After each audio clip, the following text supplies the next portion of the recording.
Isang matinis na tunog ng doorbell ang bumasag sa tahimik na hapon sa Villa Esmeralda.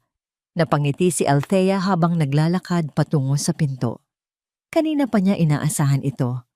Malamang ay ito na ang huling delivery para sa gaganaping party mamayang gabi. Isang grandeng selebrasyon para sa dalawang importanteng okasyon.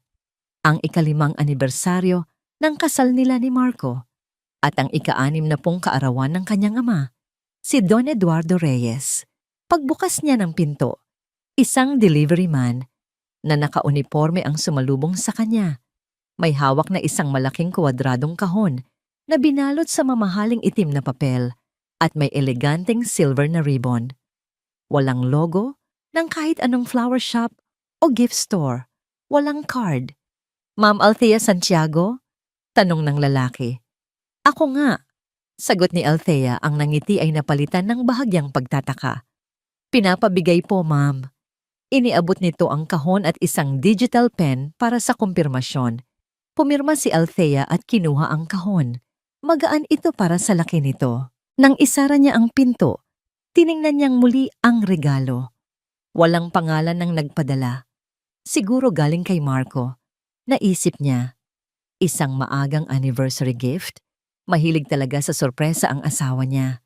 Napangiti siyang muli sa isiping yon. 5 taon. 5 taon ng isang halos perpektong pagsasama. Si Marco Santiago, ang gwapo at ambisyosong arkitekto na pinakasalan niya, ay hindi lang niya asawa, kundi matalik na kaibigan at partner sa lahat ng bagay. Dinala niya ang kahon sa loob, patungo sa kanilang malawak na sala. Habang dumadaan sa pasilyo, napahinto siya sa tapat ng kanilang master's bedroom.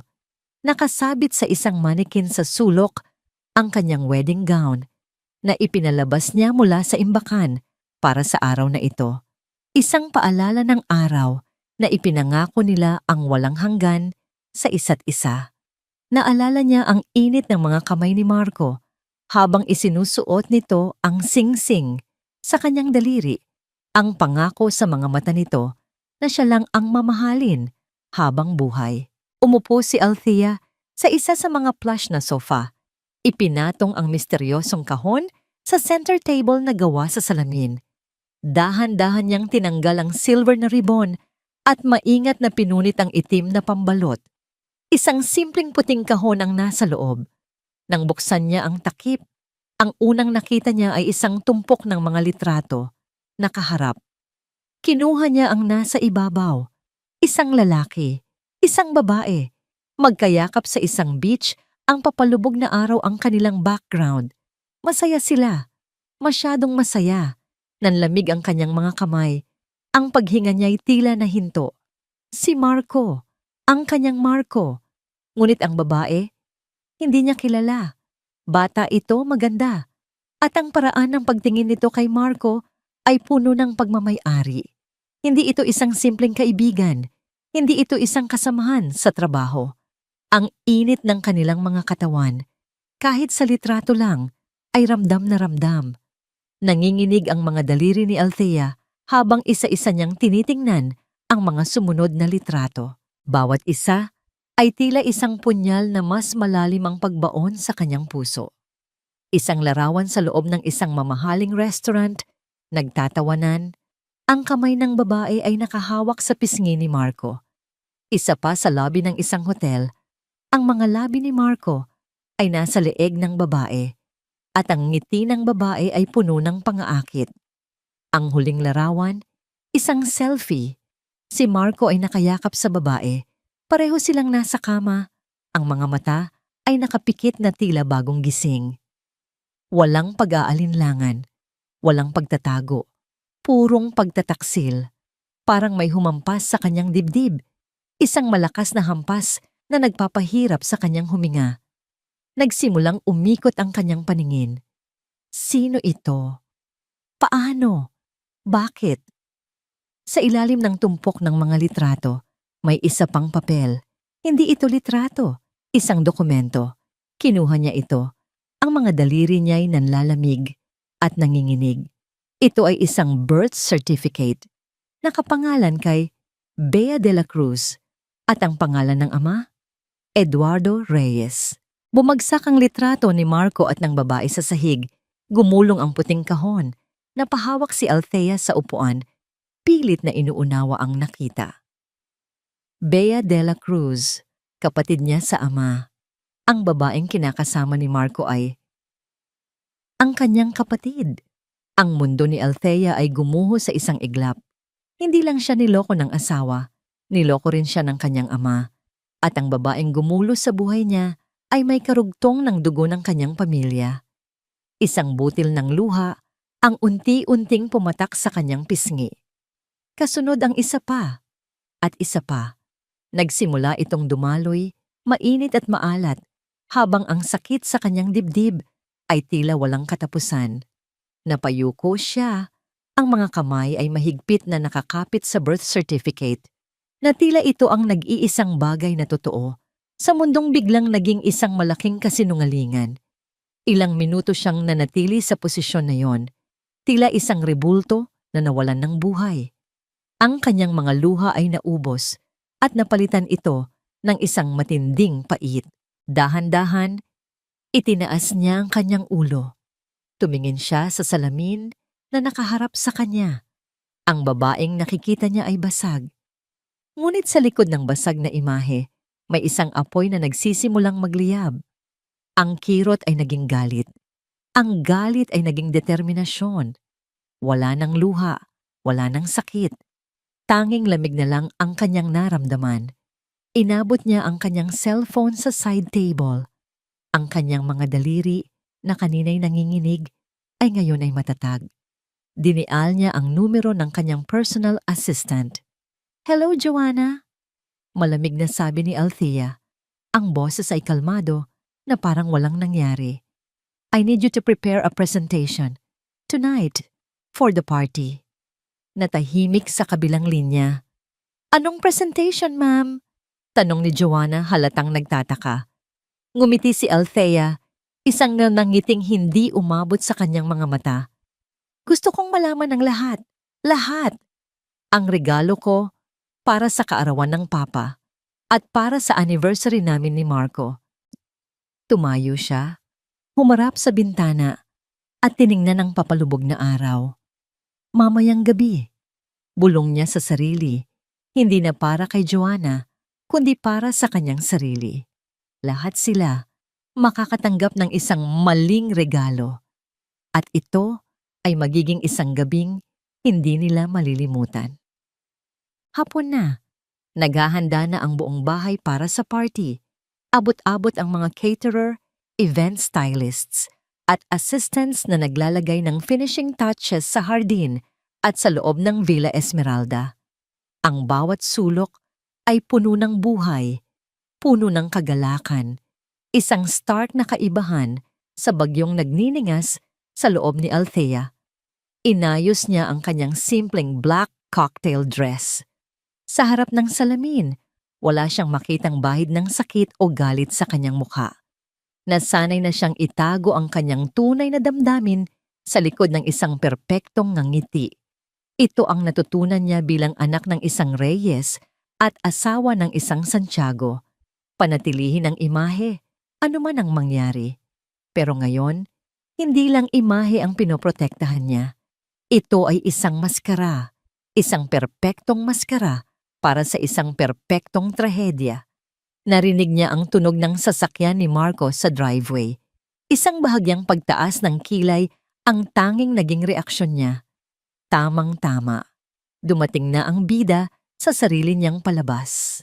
Kinuha niya ang cellphone na kanina pa nakapatong sa kanyang bedside table. Isang notification mula kay Joanna. "Presentation ready, ma'am. Double-checked everything. Just give the signal." Malamig siyang nag-type ng reply. "Good. See you there."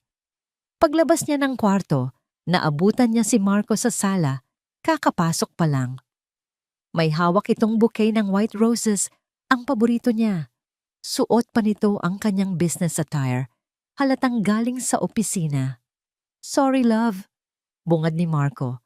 Ang kanyang boses ay malambing, puno ng pagod, pero may halong pananabik. Lumapit ito at hinalikan siya sa pisngi. Traffic talaga. Ang daming inaayos sa office bago matapos ang araw. Ngumiti si Althea.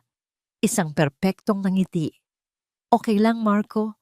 Ang importante, dumating ka. Inabot ni Marco ang mga rosas. Happy anniversary, my love. 5 years. Still feels like yesterday.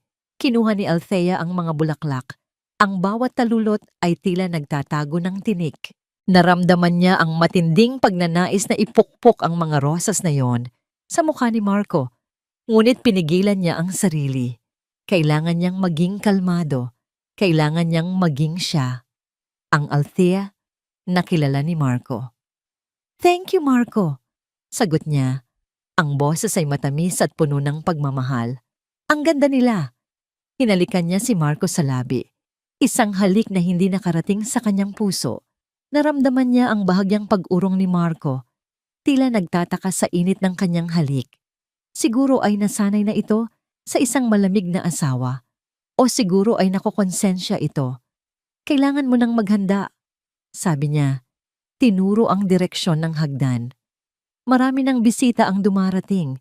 Ayokong malate tayo sa birthday ng papa mo.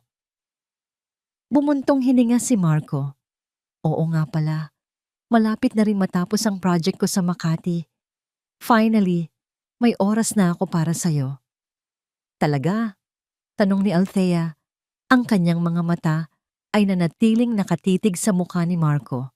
Magkakaroon ka na ng mas maraming oras para sa ating pamilya? Oo naman, love. Siyempre, sagot ni Marco. At muli ay may bahagyang pag-urong sa mga mata nito. Nahalata ba niya ang diin sa salitang pamilya o guni-guni lang niya? Mabuti naman, ani Althea. Dahil ang pamilya Marco ay ang pinakaimportante sa lahat. Ang pundasyon ng lahat. Naglakad siya patungo sa minibar. Kumuha ng isang baso ng tubig. Gusto mo ng alak? Pang-alis pagod? Nako, hindi na love. Mag-aayos na ako. Sagot ni Marco. Gusto kong maging presentable sa harap ng daddy mo. Alam mo naman si Don Eduardo. Perfectionist. Nakangiti si Althea habang pinagmamasdan si Marco na umakyat ng hagdan. Ang pagod sa mukha nito. Ang nangiti nito na puno ng pagkukunwari. O Marco, kung alam mo lang, pumunta si Althea sa kanilang master's bedroom kung saan naroon pa rin ang wedding gown.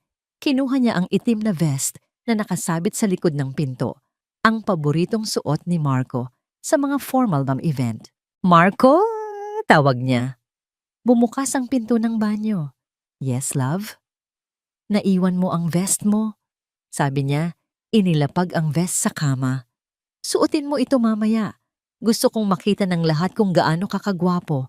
Kung gaano kakaswerte ko na maging asawa. Naglakad siya palapit kay Marco. Hinaplos ang pisngi nito. Ang kanyang nangiti ay malalim. Punong-puno ng matamis na lason. At gusto kong makita ng lahat kung gaano kakaswerte na maging bahagi ng pamilya Reyes.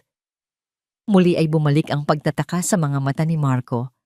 Ngunit ipinagsawalang bahala niya ito. Marahil ay iniisip na naglalambing lang ang asawa niya. Okay, love. Mag-aayos na ako, sabi nito. At isinara ang pinto ng banyo. Bumalik si Althea sa sala, naupo sa sofa, at tiningnan ang puting kahon na ngayon ay nakatago na sa ilalim ng center table. Ang mga litrato sa loob nito ay patuloy na nagliliyab sa kanyang isipan. Ang birth certificate, Bea de la Cruz. Tiningnan niya ang oras sa kanyang relo. Malapit na. Konting tiis na lang. Biglang nag-vibrate ang cellphone niya. Isang notification. Hindi ito galing kay Joanna. Hindi ito galing sa kahit sinong kakilala niya. Isang unknown number. Binuksan niya ang mensahe. Handa ka na bang makilala ang kapatid mo? Kasama ng text message ay isang larawan. Isang selfie ng isang babae. Ang babae sa mga litrato kasama ni Marco.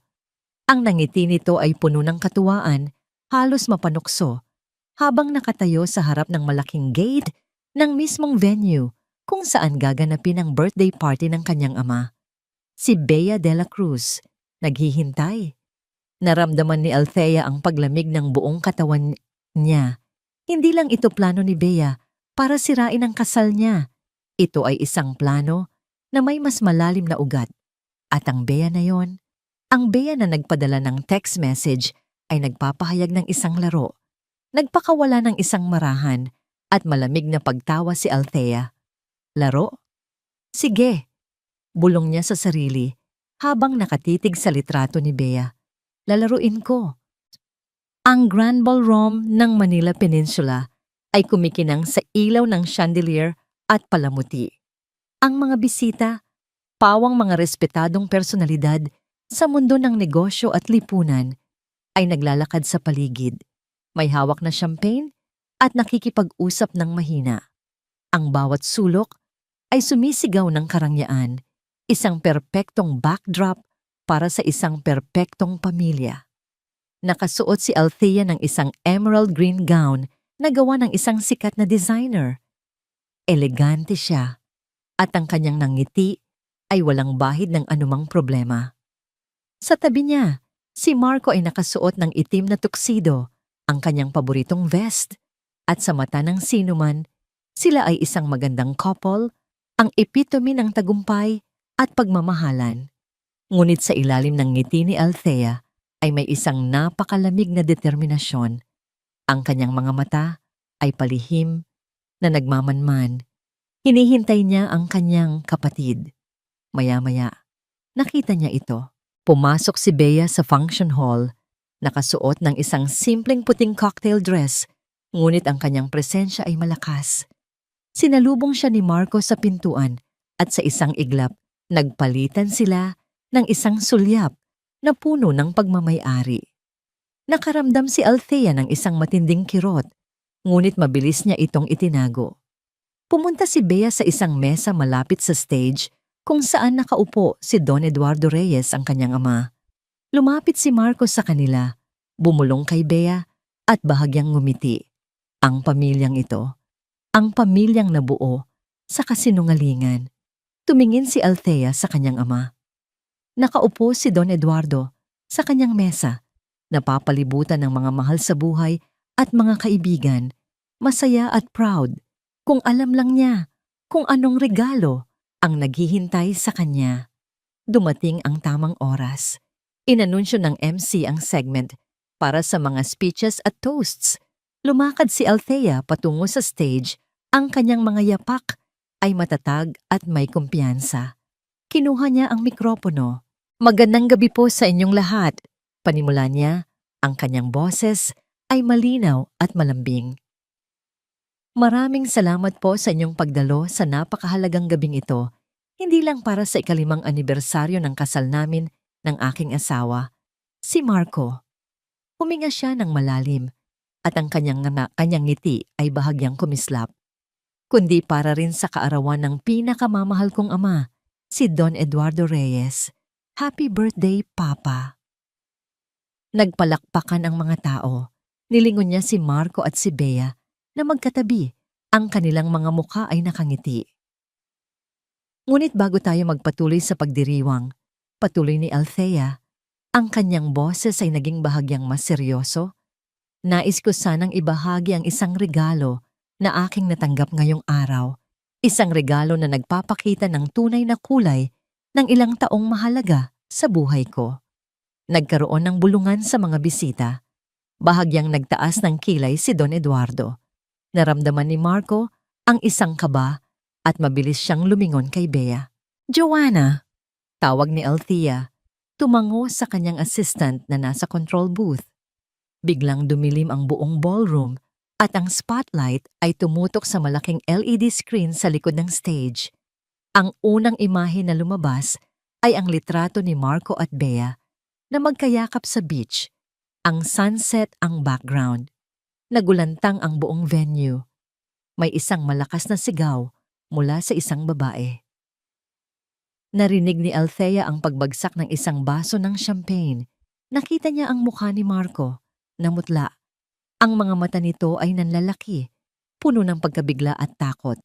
Ang kamay nito ay napahawak sa kamay ni Bea. Sumunod ang mga larawan. Ang isa sa restaurant, ang isa sa Hotel Dababi Si Marco ay hinahalikan si Bea sa leeg. Ang huling larawan, ang selfie nila sa kama. Narinig niya ang mga bulungan, ang mga salita ng pagkagulat at pagkadismaya. Ngunit walang nakarating sa kanya. Nakatutok ang kanyang paningin kay Marco at Bea. Ang ganda ng mga larawan, hindi po ba? Sabi ni Althea, ang kanyang boses ay tila isang matalim na yelo. Lahat sila ay nagpapakita ng isang pag-ibig na tila perpekto. Isang pag-ibig na itinago sa loob ng ilang panahon. Althea, ano yan? Bulong ni Marco. Lumapit sa stage. Ang kanyang tinig ay nanginginig. Stop this! Ngayon na! Ikinumpas ni Althea ang kamay niya para pigilan si Marco. Hindi pa tapos, asawa ko. Hindi pa. Dahil ang regalo ko ay hindi lang para sa ating anibersaryo. Ito ay para rin sa kaarawan ni Papa. Pinindot ni Joanna ang isang button. Sa screen, lumabas ang isa pang imahe, isang birth certificate. Bea de la Cruz. Malakas na basa ni Althea, ang kanyang boses ay umalingaw-ngaw sa buong ballroom. Ipinanganak noong Pebrero 14, 1998. Pangalan ng ina, pangalan ng ama. Nilingon niya ang kanyang ama, si Don Eduardo Reyes, na ngayon ay nakatayo na, ang kanyang mukha ay namumutla at nanlalaki. Pagkatapos ay tiningnan niya si Bea, na ngayoy blanko ang mukha, tila nanigas sa kanyang kinatatayuan. Eduardo Reyes. Pagpapatuloy ni Althea, ang kanyang boses ay puno ng pait. Ang pangalan ng ama ay Eduardo Reyes. Isang malalim na paghinga ang narinig sa buong hall. Tila may nakalimot huminga. Kaya ngayon, sabi ni Althea, nilingon si Bea na ngayoy nakatingin sa kanya nang may halong gulat at galit. Nais kong ipakilala sa inyong lahat ang maling regalo para sa kaarawan ng Papa. Ang regalo na dapat sana ay nanatiling sikreto. Ang aking kapatid na babae. Althea! Sigaw ni Don Eduardo. Ang kanyang boses ay puno ng galit at pagkabigla. Ngunit bago pa man niya matapos ang kanyang sasabihin, napahawak siya sa kanyang dibdib. Nagsimula siyang umubo, malakas, at unti-unting bumagsak. Daddy! Sigaw ng mga miyembro ng pamilya. Nagsimulang magtakbuhan ang mga bisita. Ang lahat ay gulat at nag-aalala. Ang eleganteng gabi ay naging isang eksena ng kaguluhan. Tumakbo si Marco palapit kay Don Eduardo. Ang kanyang mukha ay puno ng takot. Si Bea naman ay nakatayo pa rin. Ang kanyang mga mata ay nakatitig kay Althea. Puno ng matinding galit. Ngunit si Althea ay nakatayo pa rin sa stage. Kalmado, ang kanyang mga mata ay nananatiling walang emosyon. Tiningnan niya si Marco, pagkatapos ay si Bea. At sa gitna ng kaguluhan, habang dinadala ng paramedic si Don Eduardo sa labas, bumulong si Althea, sapat lang para marinig ni Marco at Bea. Ang party ay nagsisimula pa lang. Ang amoy ng antiseptic at ang mahinang tunog ng mga monitor sa ospital ang sumalubong kay Althea. 2 araw na ang nakalipas mula sa gabing iyon. 2 araw ng katahimikan na mas nakakabingi pa kaysa sa pinakamalakas na sigaw. Nasa isang private room sa St. Luke's Medical Center, si Don Eduardo. Stable na raw ang kondisyon nito, sabi ng doktor. Ngunit kailangan pa ring bantayan. Nagkaroon ito ng mild heart attack na trigger ng matinding stress at emosyon. Naglakad si Althea sa pasilyo. Ang bawat hakbang niya ay matatag. Nakita niya ang kanyang tita Elena, kapatid ng kanyang ama, na nagbabantay sa labas ng pinto. Nang makita siya nito, ang mukha ng matanda ay napuno ng pagkadismaya. Anong ginagawa mo dito, Althea? Malamig na tanong nito. Gusto kong makita si Papa. Simpleng sagot ni Althea. Para ano? Para tapusin ang sinimulan mo? Mapait na sabi ng kanyang tiyahin. Hindi kanya gustong makita. Hindi sumagot si Althea. Sa halip, dahan-dahan siyang lumapit sa salamin ng pinto ng kwarto. Sa loob, nakahiga ang kanyang ama. Nakatingin sa bintana. Tila malayo ang iniisip. Nakita ni Don Eduardo ang refleksyon niya sa salamin. Sa isang iglap, dahan-dahan nitong ipinihit ang ulo palayo. Tinatalikuran siya. Isang matinding kirot ang naramdaman ni Althea, ngunit hindi niya ito ipinakita. Tumango lang siya nang marahan at tumalikod na rin. Inaasahan na niya ito. Ito ang unang hakbang sa mahabang digmaan.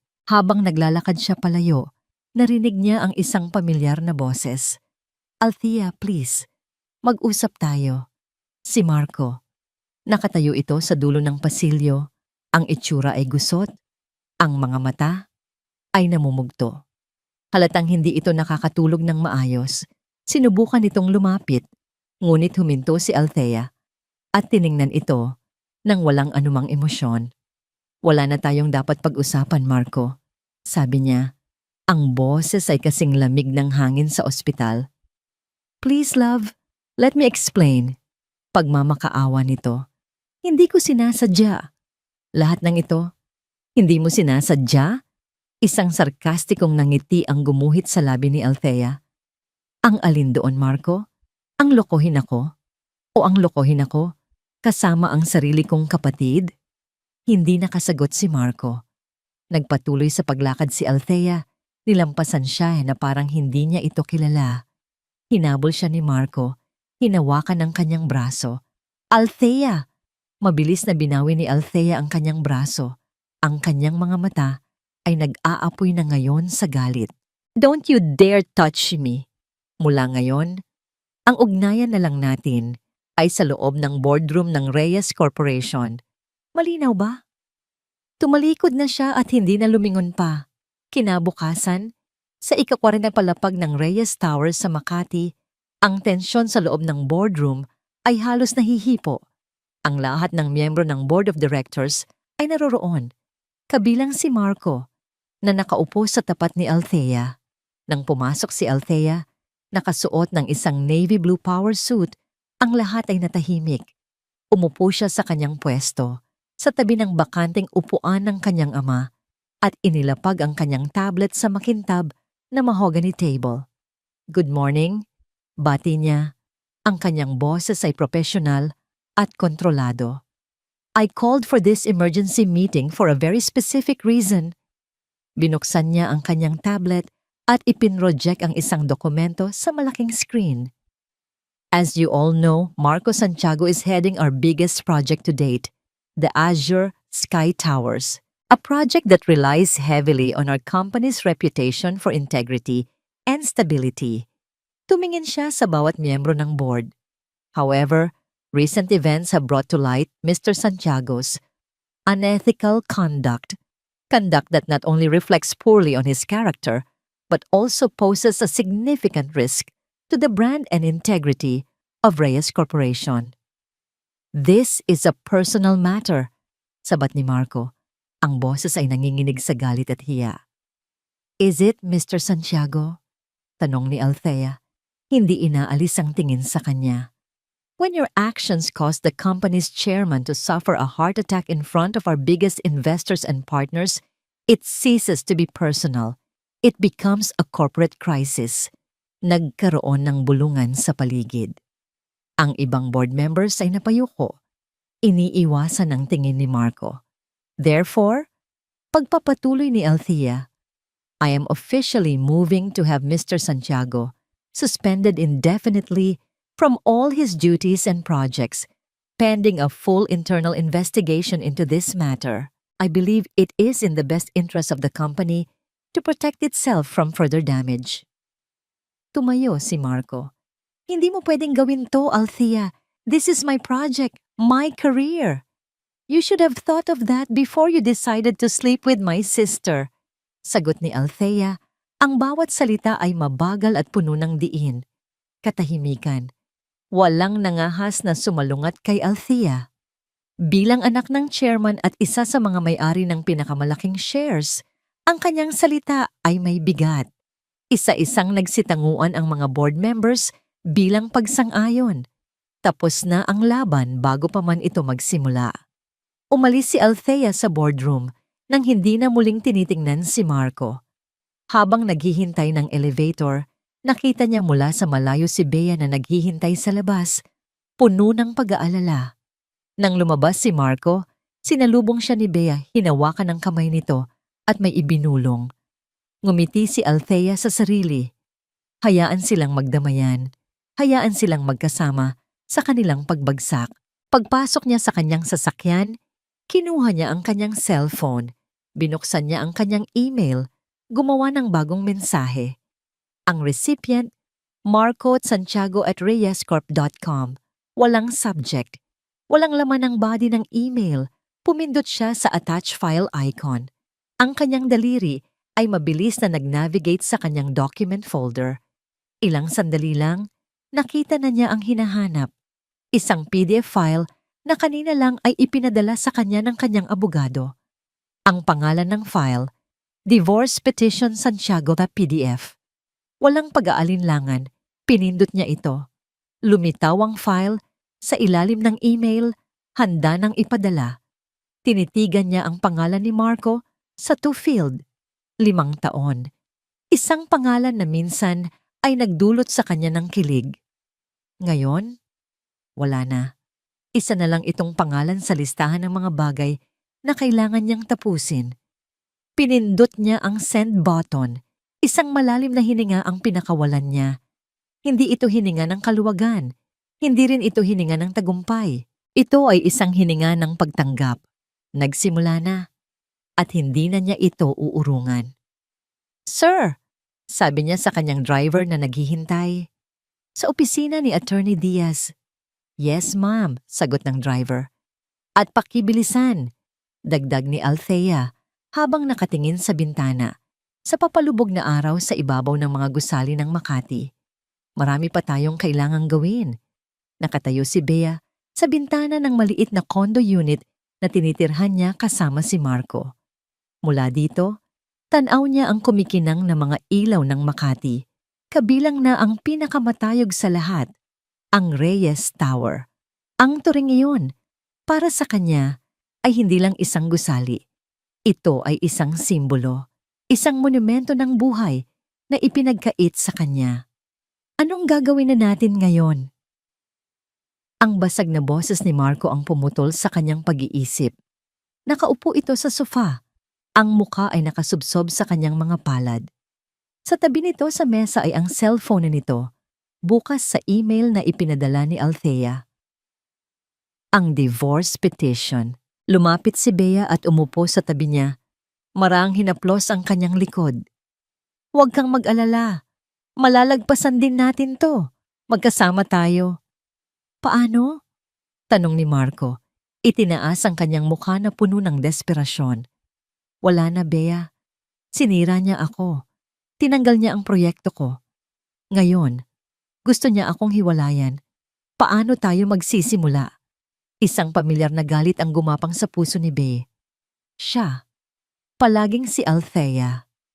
Ang prinsesa na may hawak ng lahat, na kayang sirain ang buhay ng iba sa isang pitik lang ng kanyang mga daliri. "Hindi niya tayo masisira," mariing sabi ni Bea. "Huwag mong ibigay sa kanya ang satisfaksyon na yan." Ngunit habang tinitingnan niya ang wasak na anyo ni Marco, hindi niya maiwasang bumalik sa nakaraan. Sa pinagmulan ng lahat ng galit na ito. 10 taong gulang si Bea. Nakatayo siya sa labas ng isang malaking bakal na gate sa isang eksklusibong subdivision. Ang mga kamay niya ay marumi dahil sa paglalaro sa maalikabok na kalsada ng kanilang lugar. Sa pagitan ng mga rehas, nakita niya ang isang paraiso. Isang malawak na hardin, isang bahay na parang palasyo, at isang batang babae na kasing edad niya, nakasuot ng puting bestida, tumatakbo at nagtatawanan. Ang batang babae ay si Althea, at ang lalaking humahabol dito, kinikiliti ito hanggang sa mapahiga sa damuhan, ay ang lalaking nasa kupas na litrato na laging tinititigan ng kanyang ina bago matulog. Ang kanyang ama, si Eduardo Reyes. Biglang may isang magaspang na kamay ang humila sa kanya palayo, ang kanyang ina. "Ano bang ginagawa mo dito?" Galit na sabi ng ina niya. "Halika na." "Pero Nay," sinabi ng halika na. Hinila siya ng kanyang ina palayo sa gate, palayo sa magandang tanawin. Nang medyo malayo na sila, lumuhod ito sa harap niya. Ang mga mata ay nag-aapoy. Tingnan mo ako, Bea. Huwag na huwag mong kalimutan ang nakita mo. Ang bahay na yan, ang buhay na yan, dapat sa'yo yan. Inagaw nila yan sa atin. Itinuro nito ang direksyon ng bahay. At ang lalaking yan ang ama mo. Pinili niya sila kaysa sa atin. Tandaan mo yan. Palagi. Ang mga salitang yon ang naging lason na unti-unting kumalat sa kanyang puso sa paglipas ng mga taon. Lumipas ang mga taon. Ang kanilang buhay ay hindi bumuti. Ang kanyang ina ay nagkasakit. Sa isang maliit na kwarto sa isang pampublikong ospital, sa huling mga sandali nito, muling ipinaalala ng kanyang ina ang lason. Bea, anak. Hirap na sabi ng ina niya, ang mga kamay ay mahigpit na nakakapit sa kanya. Huwag. Huwag mong hahayaan na maging ganito lang ang buhay mo. Kunin mo. Kunin mo ang dapat ay sayo. Nay, magpagaling po kayo. Umiiyak na sabi ni Bea. Ipinapangako mo sa akin, Bea, sabi ng kanyang ina. Ang mga mata ay nanlilisik kahit na nanghihina. I-promise mo sa akin, babawiin mo ang lahat para sa akin. Tumango si Bea. Ang mga luha ay bumabagsak sa kamay ng kanyang ina. Opo, Nay, pangako. Iyon ang huling salitang narinig niya mula sa kanyang ina, at ang pangakong yon ang naging Biblia ng kanyang buhay. Sa isang maliit na internet cafe, ilang taon pagkatapos mamatay ng kanyang ina, ginugol ni Bea ang gabi-gabi sa pag-aaral tungkol sa mga Reyes. Pinag-aralan niya ang bawat artikulo, bawat social media post. Doon niya nakita si Althea Reyes na naging Althea Santiago. At doon niya nakilala si Marco Santiago, ang gwapong arkitekto na tila perpekto ang buhay sa tabi ng prinsesa. Nakita niya ang isang butas, isang kahinaan. Nakita niya sa mga mata ni Marco ang isang uri ng ambisyon na hindi kayang punan ng pera ng mga Reyes, isang uhaw sa pagkilala. At doon nabuo ang kanyang plano. Ang aksidenteng pagkikita sa isang conference sa Cebu. Ang pagpapakita ng paghanga na hindi niya nakukuha kay Althea. Ang pagiging lahat ng bagay na hindi kayang ibigay ng asawa nito. Hindi ito mahirap. Dahil sa bawat pagtitig niya kay Marco, ang nakikita niya ay hindi isang lalaking minamahal niya, kundi isang susi. Ang susi para mabuksan ang gate na matagal nang nakasara para sa kanya. B, nakikinig ka ba? Bumalik si Bea sa kasalukuyan dahil sa boses ni Marco. Tumingin siya sa salamin sa kanilang dingding. Nakita niya ang sarili, ang babaeng gumawa ng lahat para makarating sa puntong ito. Oo naman, nakikinig ako. Sagot niya. Ang boses ay matatag na muli. Lumapit siya kay Marco, hinawakan ang mukha nito. Huwag kang sumuko. Hindi ako ang kontrabida dito, Marco. At lalong hindi ikaw. Biktima lang din tayo. Biktima ng isang pamilyang makasarili. Niyakap niya si Marco ng mahigpit. Kinukuha ko lang kung ano ang para sa amin. Para sa atin. Biglang nagring ang cellphone daw ni Bea. Isang numero na hindi rehistrado sa kanyang contacts. Nag-aalangan man, sinagot niya ito. Hello? Good evening. Is this Miss Bea de la Cruz? Tanong ng isang formal na boses ng lalaki sa kabilang linya. Yes, this is she. Who's this? This is Attorney Salvador. I'm calling from the office of Diaz and Associates. Kumunot ang noo ni Bea. Hindi niya kilala ang abogadong yon. I'm sorry, I think you have the wrong number. No, ma'am. Mariing sabi ng abogado. I was instructed to call you. I am the legal counsel of Mr. Eduardo Reyes. Natigilan si Bea. Ang puso niya ay biglang kumabog ng malakas. Ang abogado ng kanyang ama? Bakit siya tatawagan nito? Mr. Reyes, pagpapatuloy ng abogado, would like to request a private meeting with you as soon as possible. Isang linggo pagkatapos ng insidente sa boardroom, nakaupo si Althea sa isang tahimik na coffee shop sa isang sulok ng Bonifacio Global City, malayo sa mga lugar na madalas niyang puntahan. Sa harap niya ay isang lalaking nasa edad 40, nakasuot ng simpleng polo shirt. Walang sino man ang mag-aakala na si Mr. David ay isa sa pinakamahusay na private investigators sa bansa. Inilapag ni Mr. David ang isang makapal na brown envelope sa ibabaw ng mesa. Lahat ng impormasyong hiniling mo, ma'am, nasa loob na niyan, sabi nito sa mahinang boses. Tumango si Althea at kinuha ang envelope, hindi niya ito binuksan agad. Sa loob ng isang linggo, sinubukan niyang isantabi ang galit at ituon ang sarili sa mga legal na hakbang. Ngunit may isang tanong na paulit-ulit na bumabagabag sa kanya. Paano? Paano nag-cruise ang landas ng asawa niya at ng kapatid niya? Isang malaking kasinungalingan ang sagot ni Marco na nagkataon lang at hindi siya naniniwala sa mga pagkakataon. May particular ba akong dapat hanapin? Tanong ni Althea.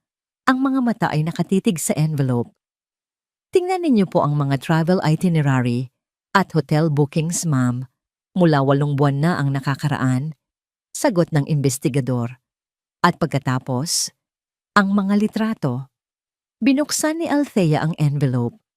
Ang unang mga papel ay mga kopya ng flight manifest at mga resibo mula sa mga hotel. Mabilis na nag-scroll si Althea sa kanyang cellphone. Binuksan ang lumang kalendaryo ni Marco. Isang conference para sa mga arkitekto. Sa Cebu. 7 buwan na ang nakalipas, naalala niya ito.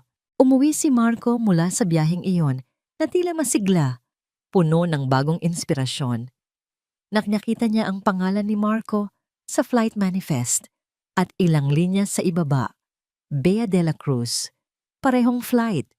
Tiningnan niya ang hotel booking, Shangri-La Mactan, parehong hotel. Hindi pa ito sapat na ebidensya, maaaring nagkataon lang talaga. Biglang bumalik sa alaala ni Althea ang gabi ng pag-uwi ni Marco mula sa Cebu. Nakaupo sila sa kanilang sala, umiinom ng alak. You won't believe it, love, sabi ni Marco noon. Ang mga mata ay kumikinang. I met someone, well, not really met. I bumped into her at the hotel lobby. She was so smart, so passionate about design. It was refreshing. Really? Who is she? Tanong ni Althea noon, masaya para sa asawa niya. Her name is Bea, sagot ni Marco, at uminom ng alak. It felt like destiny, parang matagal na kaming magkakilala. Destiny. Ang salitang yon ay tila isang mapait na lason na gumuhit-rihid sa lamunan ni Althea ngayon. Ibinaba niya ang mga dokumento at kinuha ang mga litrato na nakapaloob sa isang mas maliit na envelope sa loob. Ang unang litrato ay kuha mula sa CCTV ng hotel lobby sa Cebu. Nakatayo si Marco malapit sa reception, kausap ang isang kasamahan. At sa di kalayuan, sa likod ng isang malaking halaman, nakatayo si Bea. Nagmamasid. Ang litrato ay may timestamp. Isang araw bago ang aksidenteng pagkikita nila. Ang sumunod na litrato, si Marco ay naglalakad sa pasilyo, nag-iisa. Sa likuran, ilang metro ang layo ay si Bea, sumusunod. Ang pinakamatinding ebidensya, isang serye ng mga litrato mula sa ibang anggulo ng CCTV.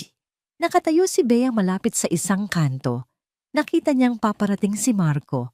Mabilis niyang kinuha ang kanyang cellphone, nagpanggap na may kausap, at nagsimulang maglakad. Eksakto sa pagliko ni Marco, aksidente siyang bumangga dito. Nahulog ang mga gamit niya. Tinulungan siya ni Marco at doon sila unang nag-usap. Hindi ito tadhana. Ito ay isang bitag. Hindi ito isang simpleng affair na nagsimula sa isang pagkakamali.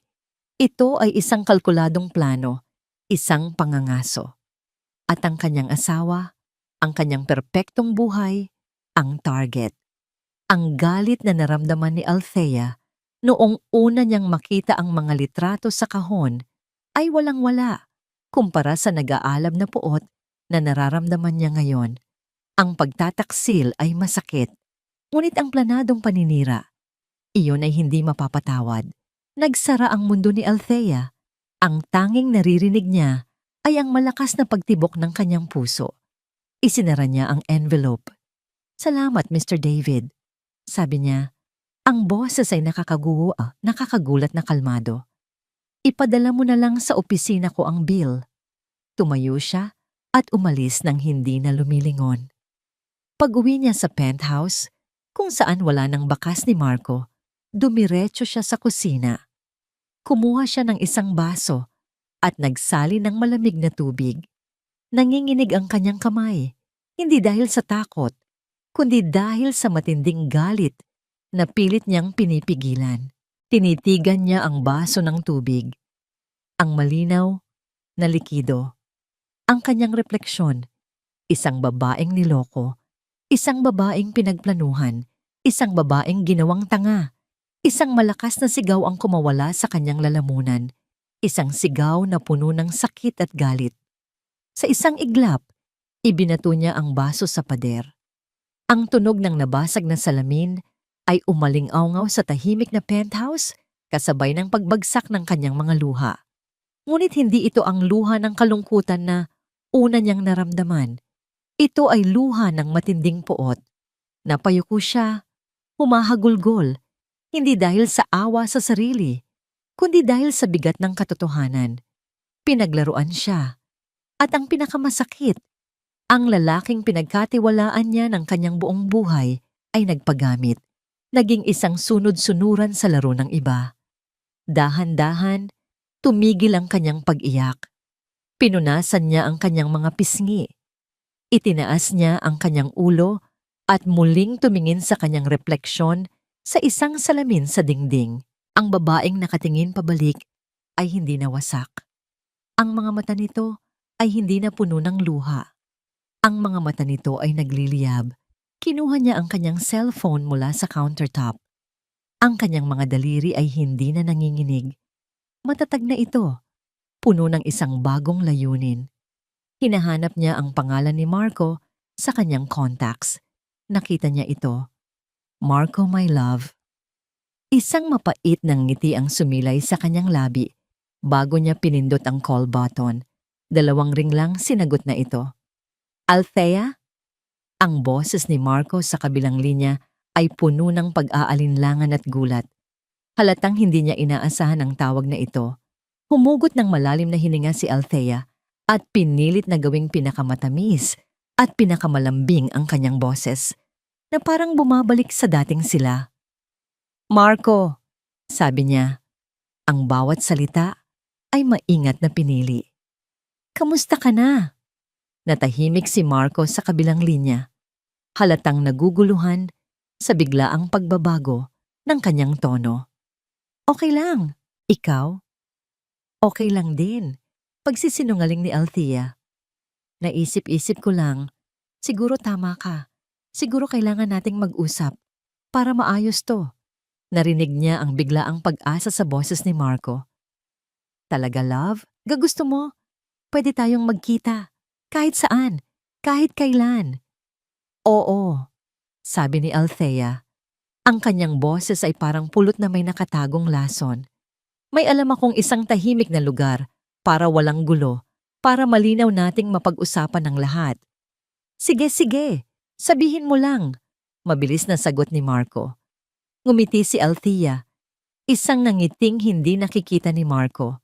Isang nangiting nakakakilabot. "Magkita tayo," sabi niya. "Dahan-dahan. Tayong 3. Ang private wing ng St. Luke's ay tahimik. Masyadong tahimik para sa kaguluhang nagaganap sa isip ni Althea. Papunta siya sa meeting point na sinabi niya kay Marco, isang luma at abandonadong warehouse na pag-aari ng mga Reyes. Ngunit bago iyon, may isang huling bagay siyang kailangang gawin. Kailangan niyang marinig. Ang lahat mula sa pinagmulan ng lahat ng kasinungalingan. Hindi na niya naabutan ang kanyang tita Elena sa labas ng kwarto. Isang nurse na lang ang naroon. Tumango ito sa kanya, isang senyales na pwede siyang pumasok. Pagbukas niya ng pinto, nakita niya si Don Eduardo. Hindi na ito nakahiga. Nakaupo ito sa isang silya malapit sa bintana, nakatanaw sa malayo. Mas matanda itong tingnan ngayon, mas mahina. Ang imahe ng makapangyarihang Don na kinatatakutan sa mundo ng negosyo ay biglang naglaho. Hindi lumingon si Eduardo, ngunit alam niyang naramdaman nito ang kanyang presensya. "Nandito ka," sabi nito. Ang boses ay mahina at pagod. Isinara ni Althea ang pinto. Hindi siya lumapit. Nanatili siyang nakatayo malapit sa pintuan. "Bago ko sila harapin, kailangan kong malaman mula sa'yo." Isang salita lang ang lumabas sa bibig niya. Isang salitang puno ng bigat ng 2 dekada. "Bakit?" Isang malalim na buntong hininga ang pinakawalan ni Eduardo. Dahan-dahan itong lumingon sa kanya. At sa unang pagkakataon, nakita ni Althea ang hiya at pagsisisi sa mga mata ng kanyang ama. "Walang sapat na dahilan, Althea," mahinang sabi nito. "Isang pagkakamali, isang gabi ng kahinaan." Ang nanay ni Bea, nagtatrabaho siya sa isa sa mga construction site natin noon sa probinsya. Bata pa ako noon, mapusok. "Pagkakamali?" Putol ni Althea, hindi na napigilan ng pait sa kanyang boses. "Papa, isang buong pamilya ang itinago mo sa akin. Isang kapatid. Hindi iyan pagkakamali. Desisyon niya na ginawa mo araw-araw sa loob ng mahigit 20 taon." Napayuko si Eduardo. Tama ka, anak." Ikinuwento nito ang lahat. Ang takot na masira ang pamilya nila. Ang pagmamahal nito sa yumaong ina ni Althea at ang konsensya na unti-unting pumatay dito. Sinabi nito kung paano niya sinuportahan sa malayo si Bea at ang ina nito sa kondisyong mananatili silang anino. Isang sikretong magdadala ito sa hukay. "Pero bakit hindi mo sinabi?" tanong ni Althea. Ang boses ay basag na. "Sa akin? Pagkatapos mamatay ni Mama? Akala ko ba ako na lang ang pamilya mo?" Dahil duwag ako, aminado ni Eduardo. Ang mga mata ay nagsimulang mamasa. "Natakot ako na kamumuhian mo ako. Natakot ako na masisira ang tingin mo sa akin, sa alaala ng mama mo. Pinili kong maging perpekto sa mata mo, kahit na ang kapalit ay isang malaking kasinungalingan. Patawarin mo ako, anak. Patawarin mo ang pagiging duwag ko." Natahimik si Althea. Sa unang pagkakataon, hindi ang makapangyarihang Don Eduardo Reyes ang nakikita niya, kundi isang matandang lalaki na pagod na sa bigat ng kanyang mga kasinungalingan. May kung anong kumirot sa puso niya. Awa ba ito? O lalo lang pagkadismaya? Hindi niya alam. Ang galit ay naroon pa rin, ngunit ngayon ay may kasama na itong pagkaunawa. Isang mapait na pagkaunawa sa kahinaan ng taong inakala niyang bakal. Tumayo siya, handa nang umalis. Ang pag-uusap na ito ay hindi nagbigay ng kapayapaan. Nagbigay lang ito ng mas malinaw na larawan ng pagkawasak. "Althea, sandali." Napahinto siya.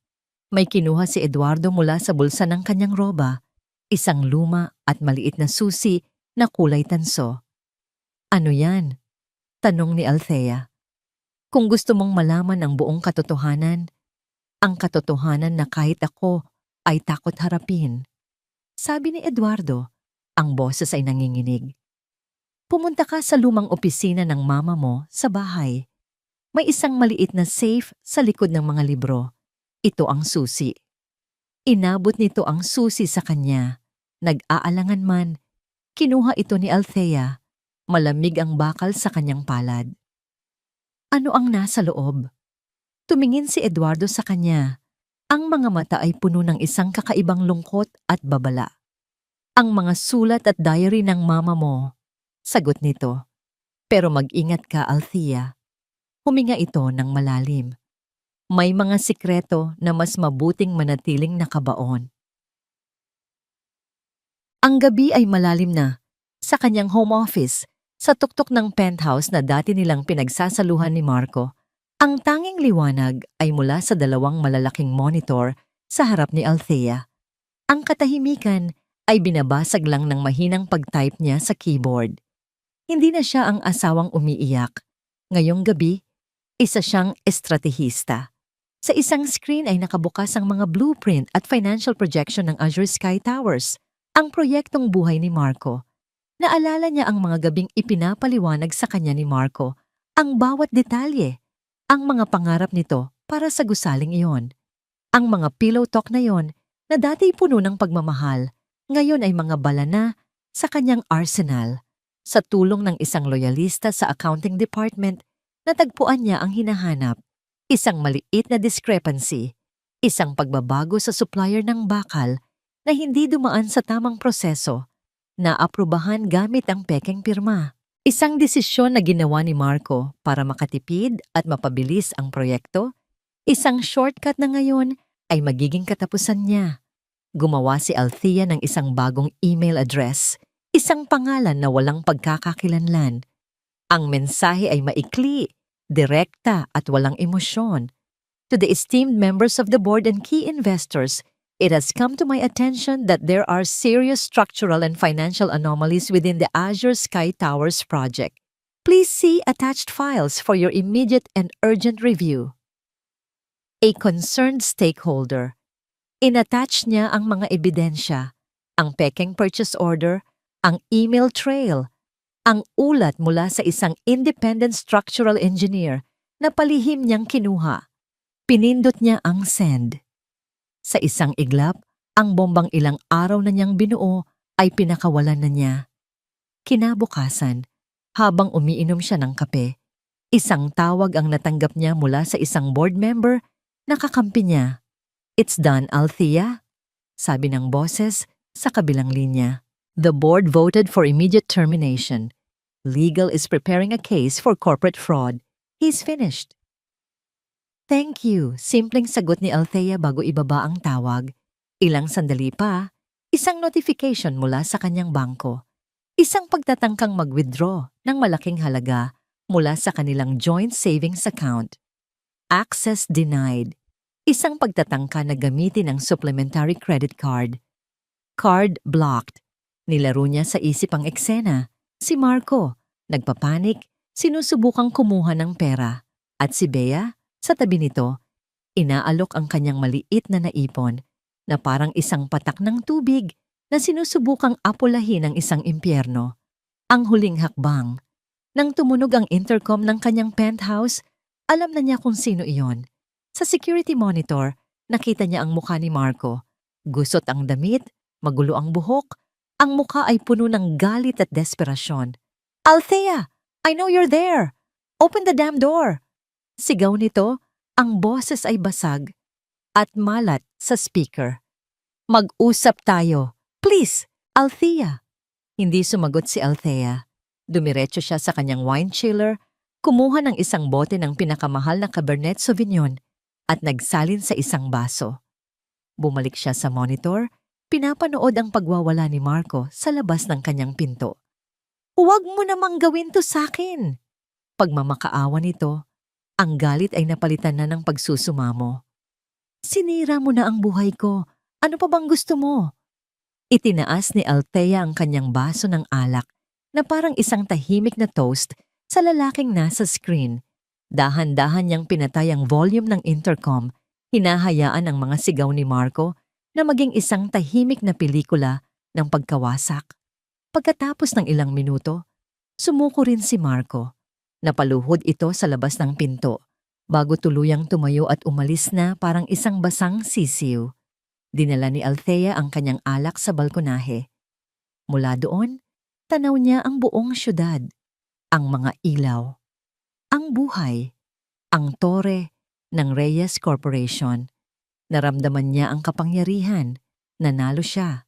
Dinurog niya ang mga taong sumira sa kanya. Ngunit habang tinititigan niya ang karangyaan sa kanyang paligid, isang kakaibang lamig ang kanyang naramdaman. Ang penthouse ay malaki, ngunit walang laman. Ang tagumpay ay matamis, ngunit may kasamang pait. Nanalo siya sa digmaan, ngunit ang katahimikan sa kanyang tahanan ang tanging tropeo. Sa gitna ng kanyang pag-iisip, biglang nag-ring ang kanyang personal na cellphone. Hindi ito numero mula sa opisina, isang pangalan ang lumitaw sa screen na nagpatigil sa kanyang paghinga. Dr. Alcaraz, ang doktor ng pamilya nila. Sinagot niya ito. Hello, doctor? Miss Althea. Ang boses ng doktor sa kabilang linya ay seryoso. Masyadong seryoso. Pasensya na sa abala. Kailangan mong pumunta dito sa ospital. Ngayon na. May nangyari ba kay Papa? Tanong ni Althea. Biglang kinabahan. Nagkaroon ng isang maikling katahimikan sa kabilang linya. Isang katahimikang nagpabigat sa hangin. Dumating na ang resulta ng mga huling test niya. Sabi ng doktor. Althea, mas malala ito kaysa sa inaakala natin. Mas malala pa. Ang biyahe papuntang ospital ay malabo sa isipan ni Althea. Ang mga kumikinang na ilaw ng syudad na kanina lang ay simbolo ng kanyang kapangyarihan ay tila mga walang kahulugang tuldok na lang ngayon. Ang bawat pagpreno ng sasakyan ay isang dagdag na pagpintig ng kaba sa kanyang dibdib. Ang bawat segundo ay tila isang oras. Mas malala pa sa inaakala natin. Ang mga salitang iyon ay paulit-ulit na umuugong sa kanyang isipan. Pagdating niya sa opisina ni Dr. Alcaraz, ang malamig na hangin mula sa aircon ay tila tumagos sa kanyang balat. Naupo siya sa silyang na sa tapat ng mesa ng doktor. Ang kanyang mga kamay ay magkahawak ng mahigpit sa ibabaw ng kanyang kandungan. Althea, panimula ng doktor, ang kanyang mukha ay seryoso at puno ng habag. Inilapag nito ang isang folder sa mesa. Pinagsama-sama na namin ang resulta ng biopsy at ng mga huling scan ng iyong ama. Huminga ito ng malalim. We found a malignancy in his pancreas. Stage 4 na ito, Althea, at kumalat na sa atay niya. Hindi agad na proseso ni Althea ang mga salita. Malignancy. Stage 4. Kumalat na. Mga salitang narinig na niya dati sa mga pelikula, ngunit hindi niya akalaing maririnig niya sa totoong buhay para sa kanyang ama. Anong ibig sabihin niyan? Tanong niya. Ang boses ay mahina, na parang hindi kanya. May chemotherapy, di ba? Radiation, may operasyon. Umiling si Dr. Alcaraz ng marahan. Sa estado niya ngayon at sa bilis ng pagkalat, hindi na kaya ng katawan niya ang agresibong treatment. Palliative care na lang ang maibibigay natin to manage the pain, to give him comfort. Gaano katagal? Bulong ni Althea. Takot marinig ang sagot. Tinitigan siya ng doktor sa mata. Hindi tayo sigurado. Ngunit kung pagbabasihan natin ang lahat, ilang buwan na lang, siguro mas maikli pa. Parang isang malakas na kampana ang tumunog sa loob ng tenga ni Althea. Biglang nawala ang lahat ng tunog sa paligid.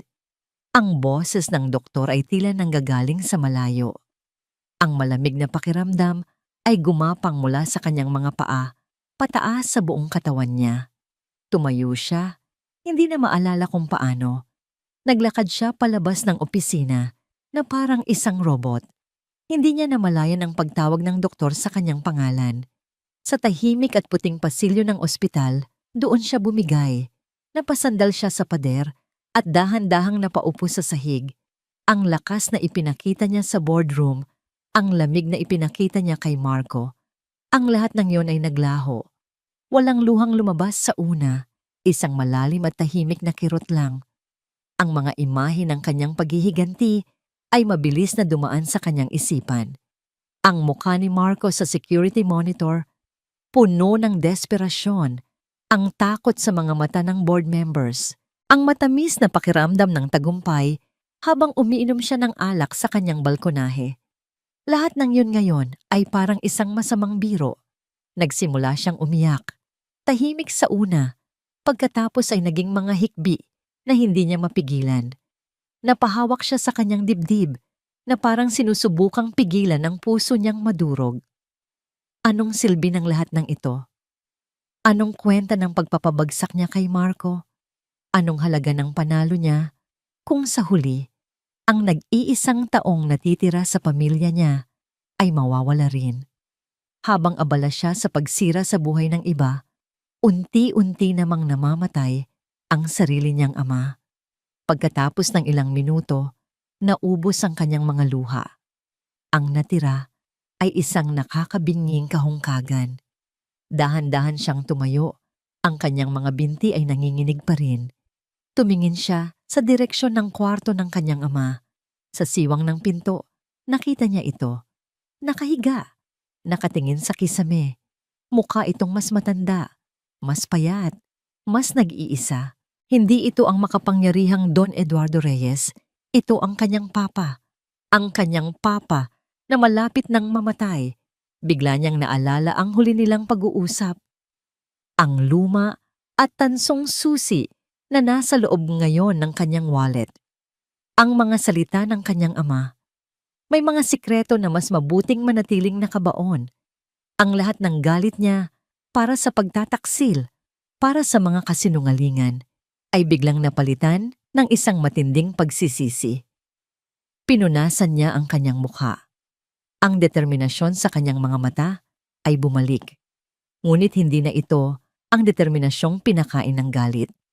Iba na ito. Isang determinasyong isinilang mula sa sakit at pagkawala. Hindi na tungkol sa paghihiganti, hindi na tungkol sa panalo. Tumingin siya sa kawalan, sa puting pader ng ospital. Oras na para tapusin ang lahat. Bulong niya sa sarili. Isang pangakong hindi na para sa pagwasak, kundi para sa paghahanap ng katotohanan bago mahuli ang lahat. Walang saysay ang paghihintay. Pagkatapos ng pag-uusap nila ng doktor, hindi na bumalik si Althea sa penthouse. Dumiretso siya sa lumang bahay ng mga Reyes sa Alabang, ang bahay kung saan siya lumaki. Ang bahay na iniwan niya nang magpakasal sila ni Marco. Ang hangin sa loob ay amoy luma. Isang pinaghalong amoy ng lumang kahoy, alikabok, at mga alaala. Ang mga muebles ay natatakpan ng puting tela na parang mga multo mula sa nakaraan. Diretso siyang ang umakyat sa ikalawang palapag sa isang pinto sa dulo ng pasilyo. Ang lumang opisina ng kanyang ina. Dahan-dahan niyang pinihit ang seradura. Bumukas ito ng may mahinang langit-ngit. Tulad ng inaasahan niya, halos walang nagbago. Ang malaking mahogany desk, ang mga bookshelf na puno ng mga libro tungkol sa sining at panitikan. Ang lahat ay nababalot sa manipis na alikabok, isang testamento ng panahong lumipas. Nilapitan niya ang bookshelf na binanggit ng kanyang ama. Sa likod ng isang set ng mga encyclopedia, nakita niya ito. Isang maliit at itim na bakal na safe, nakabaon sa pader. Kinuha niya mula sa kanyang wallet ang tansong susi. Nanginginig ang kanyang kamay habang isinusuot ito sa keyhole. Sa isang pagpihit, narinig niya ang isang malutong na click. Pagbukas niya ng pinto ng safe, ang una niyang nakita ay ilang mga lumang photo album. Ngunit sa ilalim nito ay ang kanyang hinahanap. Isang tumpok ng mga leather-bound na journal na katali ng isang kupas na laso. Mga diary ng kanyang ina. Umupo siya sa sahig na maalikabok, isinandal ang likod sa malamig na pader, at kinalas ang tali. Binuksan niya ang unang journal. Ang sulat kamay ng kanyang ina ay elegante at pamilyar. Ang mga unang pahina ay puno ng saya, mga kwento tungkol sa kanya, tungkol sa mga pangarap nila bilang isang pamilya. Ngunit habang lumilipat siya sa mga susunod na taon, unti-unting nagbago ang tono. October 12, 1997, may anino sa ating tahanan. Hindi ko ito nakikita, ngunit nararamdaman ko. Isang lamig sa bawat yakap ni Eduardo. Isang pag-iwas sa kanyang mga mata. Napahinto si Althea sa paghinga. Ito ang taon bago ipanganak si Bea. Nagpatuloy siya sa pagbabasa. Bawat pahina ay isang bagong sugat sa kanyang puso. Nakasulat doon ang pagkakatuklas ng kanyang ina sa lihim ni Eduardo. Ang sakit, ang galit. Ang mga gabing umiiyak ito ng mag-isa sa loob ng opisinang ito. Ngunit ang kasunod na entry ang nagpabago sa lahat. March 5, 1999. Nakikita ko siya, ang babae, at ang kanyang anak. Isang musmos na walang kasalanan. Naisip kong umalis. Naisip kong isumbat ang lahat kay Eduardo. Ngunit pagtingin ko sa natutulog na mukha ng aking Althea, isang tanong ang pumasok sa isip ko. Paano ko ipapaliwanag sa kanya na ang mundong binuo ko para sa kanya ay gawa sa babasaging salamin? Ang pag-alis ko ba ay magbibigay ng kapayapaan? O lalo lang magdudulot ng sakit sa inosenteng puso niya? Sa ilalim ng mga journal, may isang sobre na may nakasulat na pangalan niya. Para sa aking Althea, isang liham na hindi na ipadala. Binuksan niya ito. Anak ko, kung binabasa mo ito, marahil ay alam mo na ang mga sikretong pilit kong itinago. Patawarin mo ako kung pinili kong manahimik. Ngunit huwag mong isipin na ito ay dahil sa kahinaan. Pinili ko ito dahil sa pagmamahal. Pinili kong manatili para sa'yo. Pinili kong buuin ang ating pamilya, kahit na basag, dahil naniniwala akong mas mahalaga ang kapayapaan mo kaysa sa sarili kong sakit. Huwag mong hayaan na ang pagkakamali ng iba ang magdikta ng iyong buhay. Huwag mong hayaan na ang galit ang maging tahanan ng iyong puso. Ang tunay na lakas, mahal kong Althea mo, ay hindi na sa paghihiganti, kundi sa pagpili ng kapayapaan para sa sarili mong puso. Mahalin mo ang iyong sarili ng higit sa lahat. Iyan lang ang tanging hiling ko. Bumagsak ang mga luha ni Althea sa lumang papel. Hindi na ito luha ng galit o sakit. Ito ay luha ng pag-unawa, ang kanyang ina. Ang babaeng inakala niyang isang biktima ay isa palang mandirigma na lumaban sa sarili nitong paraan. Sa pamamagitan ng pag-ibig at sakripisyo, isinara niya ang journal. Dahan-dahan siyang tumayo. Ang bigat sa kanyang dibdib ay tila nabawasan. Ang lahat ng kanyang paghihiganti ay biglang naging napakaliit at walang kabuluhan kumpara sa ipinakitang lakas ng kanyang ina. Bumalik siya sa ospital. Ang araw ay sumisikat na. Pagpasok niya sa kwarto, natutulog ang kanyang ama. Lumapit siya sa kama, umupo sa silyang nasa tabi nito. Sa unang pagkakataon, tiningnan niya ang kanyang ama hindi bilang isang manloloko, kundi bilang isang taong may pagkakamali, isang taong minahal at pinatawad ng kanyang ina. Dahan-dahan niyang inabot at hinawakan ang kamay nito. Naramdaman ni Eduardo ang kanyang pagdating. Dahan-dahan nitong iminulat ang mga mata.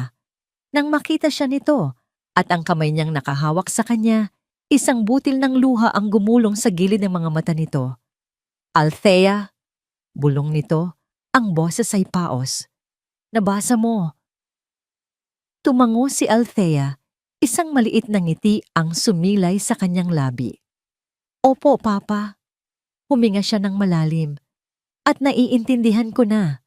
Sa sandaling iyon, sa pagitan nilang dalawa, walang sisihan, walang galit, tanging isang tahimik na pagtanggap. Biglang bumukas ng marahan ang pinto ng kwarto, napalingon sila pareho. Nakatayo doon si Bea, may hawak na isang basket ng prutas. Ang kanyang mukha ay puno ng pag-aalinlangan. Natigilan ito nang makita si Althea na nakaupo sa tabi ng kanilang ama. Ang kanilang mga kamay ay magkahawak. Ang eksena sa harap niya ay malayo sa inaasahan niyang makita. Ang biglaang paglitaw ni Bea sa pintuan ay nagdulot ng isang mabigat na katahimikan sa loob ng kwarto. Ang tanging maririnig lang ay ang mahinang tunog ng heart monitor na nakakabit kay Don Eduardo. Natigilan si Bea. Ang hawak na fruit basket ay tila naging isang mabigat na harang sa pagitan nilang tatlo. Si Althea ang unang bumasag sa katahimikan. Binitawan niya ng marahan ang kamay ng kanyang ama at tumingin ng diretso kay Bea. Wala nang bakas ng galit sa kanyang mga mata. Tanging isang malalim na pagod. Pasok ka, sabi ni Althea. Ang boses ay kalmado at pantay. Nag-aalangang pumasok si Bea. Dahan-dahang isinara ang pinto sa likuran niya. Inilapag niya ang basket sa isang maliit na mesa sa sulok na parang hindi alam kung ano ang susunod na gagawin. Ang kanyang mga mata ay nagpalipat-lipat mula kay Althea patungo sa nakahigang si Eduardo. Narinig ko ang nangyari, mahinang sabi ni Bea. Ang tingin ay nakatutok sa sahig. Gusto ko lang, kamustahin siya. Tumango si Althea. Nagpapahinga siya. Muling bumalot ang katahimikan. Ang tensyon ay halos nahihipo. Ito sana ang perpektong pagkakataon para sa isang matinding komprontasyon, para isumbat ang lahat ng kasalanan. Ngunit para kay Althea, tapos na yon. Ang mga salitang puno ng galit ay parang mga abo na lang ngayon. Walang bigat, walang saysay. Biglang bumukas muli ang pinto. Pumasok si Marco. Mukha siyang mas lalong gusot kaysa dati. Natigilan siya nang makita ang eksena sa harap niya. Si Althea at si Bea, nasa iisang kwarto, kasama ang ama nito. Ang kanyang isip ay agad na naman na puno ng paranoia. Anong nangyayari dito? Tanong ni Marco. Ang boses ay puno ng pagdududa. Tumingin siya kay Althea, mamian na Althea. Ang mga mata ay nanlilisik. Ano na namang plano to, Althea? Isang family reunion bago mo kami tuluyang ibaon sa lupa?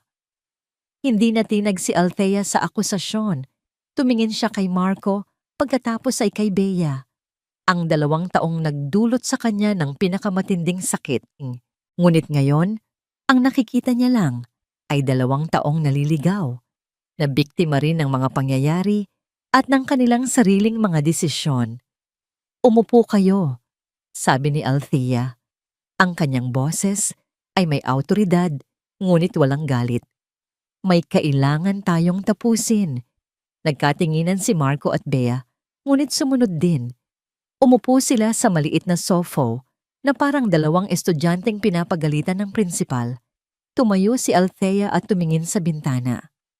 Pagod na ako. Panimula niya. Ang boses ay mahina, ngunit malinaw. Pagod na ako sa galit, sa paghihiganti, sa lahat ng ito. Lumingon siya at hinarap silang 2. Marco, sabi niya, pupuntahan ko ang abogado ko bukas. Ipapahinto ko na ang kaso laban sa'yo. Natigilan si Marco. Ang kanyang bibig ay bahagyang bumukas, ngunit walang salitang lumabas. Gulat, pagkalito. Hindi niya ito inaasahan. Pagkatapos, tumingin si Althea kay Bea. At sa Reyes Corporation, aalis na ako. Ibebenta ko ang shares ko. Kayo na ang bahala kung anong gagawin ninyo sa gulo na iniwan ko. Hindi na ako interesado.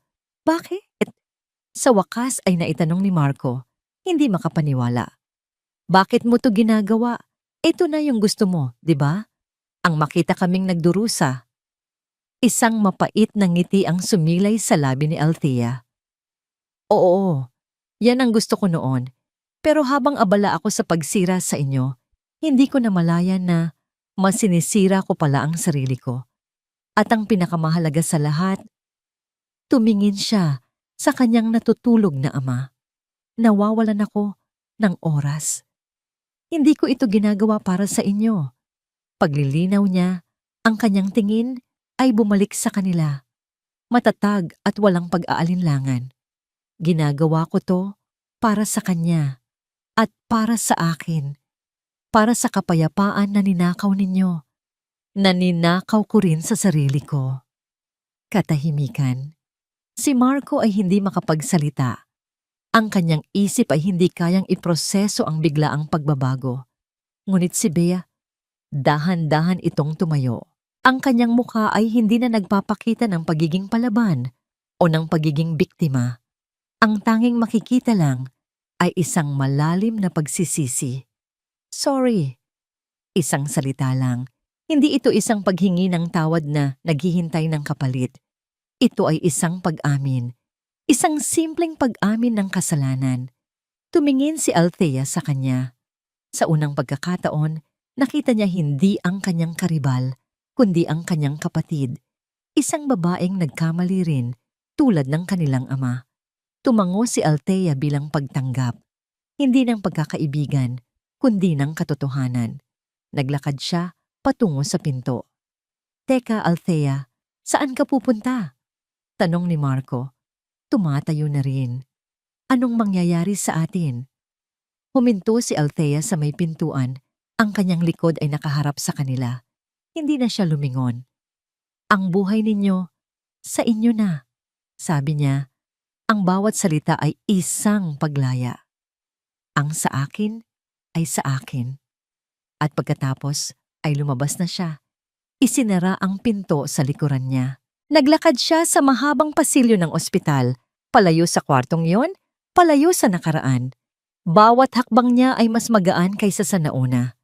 Pagdating niya sa entrance ng ospital, bumukas ang automatic glass doors. Bumungad sa kanya ang malamig na hangin ng gabi. Huminga siya ng malalim, pinuno ang kanyang baga ng hangin ng kalayaan. Hindi niya alam kung saan siya pupunta. Wala siyang plano. Ngunit sa unang pagkakataon, sa loob ng napakatagal na panahon, hindi na mahalaga yon. Malaya na siya. 6 na buwan na ang lumipas.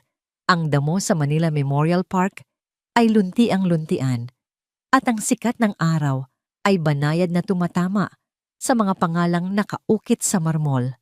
Nakatayo si Althea sa harap ng isang puntod.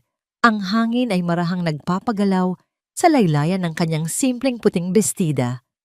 Inilapag niya ang isang tangkay ng puting rosas sa ibabaw ng damo. "Hi, Pa!" bulong niya. Isang maliit na ngiti ang sumilay sa kanyang mga labi. "Kasama mo na ba si Mama dyan? Sana hindi na kayo nagtatalo." Naging payapa ang mga huhuling araw ni Don Eduardo. Sa piling ni Althea, nagkaroon sila ng pagkakataong mag-usap, magpatawad, at magpaalam ng walang bigat sa dibdib. Umalis ito ng tahimik, hawak ang kamay ng kanyang anak. "Nagawa ko na po," pagpapatuloy ni Althea. "Naitayo ko na. Maliit lang siya, Papa. Hindi kasing laki ng mga gusali mo. Pero sa akin, ito na ang pinakamalaking tore sa buong mundo." Tumayo siya at pinagpaga ng kanyang bestida. Tumingin siya sa pangalan ng kanyang ama at sa tabi nito, ang pangalan ng kanyang ina. Sa wakas, magkasama na sila at sa wakas, malaya na rin siya. Ang Kanlungan Art Gallery ay isang maliit na espasyo sa isang tahimik na kalye sa Quezon City. Puno ito ng liwanag na nagmumula sa malalaking bintanang salamin. Ang amoy sa loob ay pinaghalong amoy ng bagong pinturang langis, lumang kahoy at bagong timplang kape mula sa katabing coffee shop. Inaayos ni Althea ang isang malaking abstract painting sa pader. May kaunting alikabok sa kanyang pisngi at bahid ng pintura sa kanyang kamay, ngunit ang nangiti sa kanyang mukha ay totoo. Isang nangiting hindi na kailangang planuhin. Ito ang kanyang mundo ngayon. Isang mundong binuo niya mula sa abo ng kanyang nakaraan. Ibinenta niya ang lahat ng shares niya sa Reyes Corporation, tinalikuran ang karangyaan ng Villa Esmeralda at ginamit ang pera para sundin ang isang pangarap na matagal na niyang ibinaon sa limot. "Ang ganda," sabi ng isang boses mula sa kanyang likuran. Isang matandang babae ang nakatingin sa painting na kanyang inaayos. "Salamat po," sagot ni Althea. Ang kanyang boses ay puno ng init. Gawa po iyan ng isang batang artist mula sa Paete. Lumabas siya sandali para bumili ng kape. Ang maliit na coffee shop sa tabi ng kanyang gallery ay naging paborito niyang tambayan. Simple lang ang lugar, malayo sa mga mamahaling restaurant na dati niyang pinupuntahan. Habang naghihintay ng kanyang order, napatingin siya sa babaeng nasa likod ng counter. Nakasuot ito ng simpleng brown na apron. Ang buhok ay nakatali sa isang magulong bun. Nagtatrabaho ito ng maayos. Kinukuha ang mga order, naghahanda ng kape. Ang bawat galaw ay puno ng focus. Nang iabot nito ang sukli sa isang customer, nagtama ang kanilang mga mata. Si Bea. Sa isang iglap, ang mundo ay tila huminto. Walang nagsalita. Tinitigan lang nila ang isa't isa. Wala na ang mamahaling damit ni Bea, Wala na ang mapanuksong ng ngiti. Ang babaeng nasa harap niya ngayon ay simple lang, at sa kanyang mga mata may isang kapayapaan na hindi niya nakita noon. Walang ngumiti, walang kumaway, ngunit may isang marahang pagtango mula kay Althea at isang marahang pagtango pabalik mula kay Bea. Isang pagkilala, isang tahimik na pag-amin na pareho silang nagsisimula muli sa kani-kanilang paraan. Kinuha ni Althea ang kanyang kape at lumabas na ng shop. Habang naglalakad pabalik, isang itim na kotse ang huminto sa tapat niya. Naghihintay na tumawid siya sa pedestrian lane sa loob ng isa pang sasakyan sa kabilang kalsada na nahagip ng kanyang tingin. Nakita niya ang isang pamilyar na figura. Si Marco. Papasok ito sa isang maliit at hindi gaanong kilalang office building. Ang kanyang suot ay simple na lang. Ang kanyang balikat ay tila may kabigatan. Ngunit ang kanyang mga hakbang ay determinado. Nagsisimula muli mula sa wala. Hindi na kumirot ang puso ni Althea. Wala nang galit. Wala na kahit ano.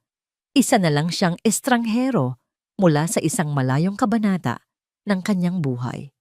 Bumalik siya sa kanlungan. Ang hapon ay unti-unti nang nagiging gabi. Bago isara ang gallery, huminto siya sa harap ng isang particular na painting sa gitna ng espasyo. Ito ay isang obra na naglalarawan ng isang phoenix, isang mitolohiyang ibon na muling isinilang mula sa sarili nitong abo. Ang mga kulay nito ay nag-aalab, pula, kahel, at ginto. Sumisibol mula sa isang tumpok ng kulay abong-abo sa ilalim. Tinitigan niya ito ng matagal.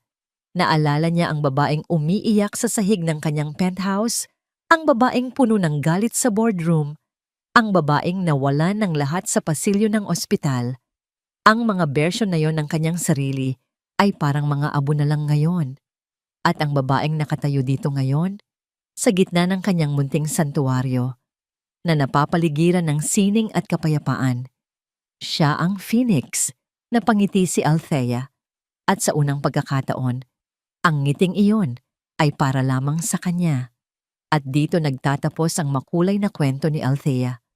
Maraming salamat, mga minamahal naming tagapakinig, sa inyong walang sawang pagsubaybay at pakikinig mula sa simula hanggang sa wakas. Ang bawat sandali na inyong inilaan upang samahan si Althea sa kanyang paglalakbay ay isang malaking karangalan para sa amin. Ang pagsulat sa kwentong ito ay isang paglalakbay din para sa akin. Layunin kong isulat, hindi lang isang kwento ng pag-ibig, kundi isang kwento ng pagbangon, isang salamin ng katotohanan na ang buhay ay hindi perpekto at kung minsan, ang mga taong pinakamamahal natin ang siyang nagdudulot ng pinakamatinding sakit sapagkat ang tunay na paghilom ay hindi matatagpuan sa paghihiganti, kundi sa pagpapatawad, hindi para sa iba, kundi para sa ating mga sarili. Naway sa paglalakbay ni Althea, nakita ninyo na kahit sa pinakamadilim na gabi, laging may pag-asang dala ang pagsikat ng araw. At ang pinakamalaking tagumpay ay ang muling pagbuo sa ating sarili matapos mawasak. Inaanyayahan ko kayong iwan ang inyong mga komento sa ibaba. Ano ang aral na inyong napulot? Aling bahagi ang pinakatumatak sa inyong puso? Ang inyong mga saloobin ay napakahalaga hanggang sa susunod nating kwentuhan. Mula sa inyong lingkod, Pusong Pinoy Tales.